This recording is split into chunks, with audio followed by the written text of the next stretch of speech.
হয়। যতক্ষণ না পর্যন্ত একজন ব্যক্তির হৃদয় সরল হচ্ছে ততক্ষণ পর্যন্ত সে কখনোভাবে সম্পূর্ণভাবে যে আনন্দ পাওয়ার জন্য এসেছে সেটা পেতে পারবে না।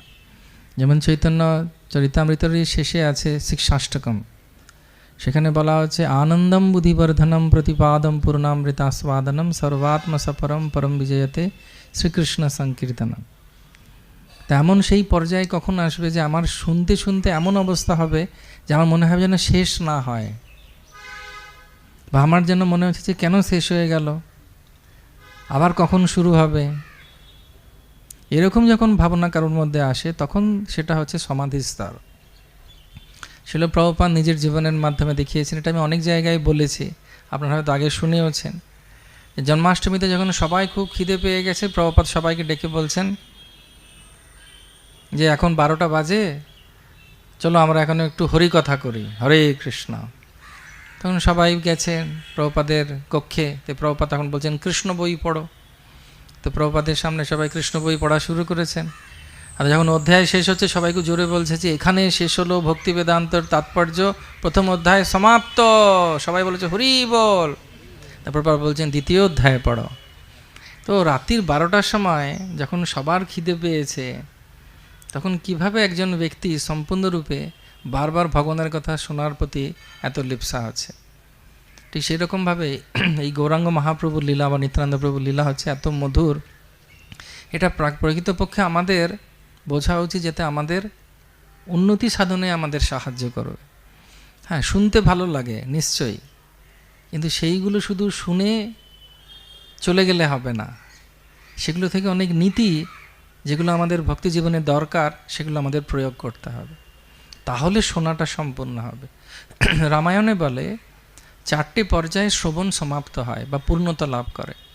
প্রথম হচ্ছে শ্রবণ, তারপর হচ্ছে মনন। মনন অর্থাৎ আমি কি শুনলাম সেটার উপরে মনোনিবেশ করা। তৃতীয়টি হচ্ছে নিদিধ্যানম, অর্থাৎ যা শুনেছি তার মধ্যে থেকে কতটা আমি আমার নিজের জীবনে পালন করতে পারব। আর চতুর্থ হচ্ছে কীর্তনম, অর্থাৎ আমি আজকে যা শুনেছি সেটা যাতে আমি অন্তত কালকে বা পরশু বা কোনো একটা সময় আরেকজনের সঙ্গে আদান প্রদান করতে পারি। তো শ্রবণ, মনন, নিদিধ্যানম এবং কীর্তনম, এই 4 পর্যায়ের মাধ্যমে শ্রবণ সম্পূর্ণতা লাভ করে। তা আমি আশা করব যে হয়তো কালকের থেকে আজকের মধ্যে আপনারা কারোর সঙ্গে শেয়ার করেছেন কি না বা আলোচনা করেছেন কি না কিছু লীলা, সেটা আমি চাপ দিচ্ছি না, কিন্তু আগামী 1 মাসের মধ্যে অন্তত আমি আশা করব যে আপনারা মহাপ্রভু সম্পর্কে অন্তত কারুর কাছে, বাড়ির লোকজন হোক বা কোনো ব্যক্তি হোক যার সঙ্গে আপনার সহৃদয়তা রয়েছেন, যিনিও ভক্তিময় বা ভক্তিমতী, তাদের সঙ্গে আপনার আলোচনা করতে পারবেন।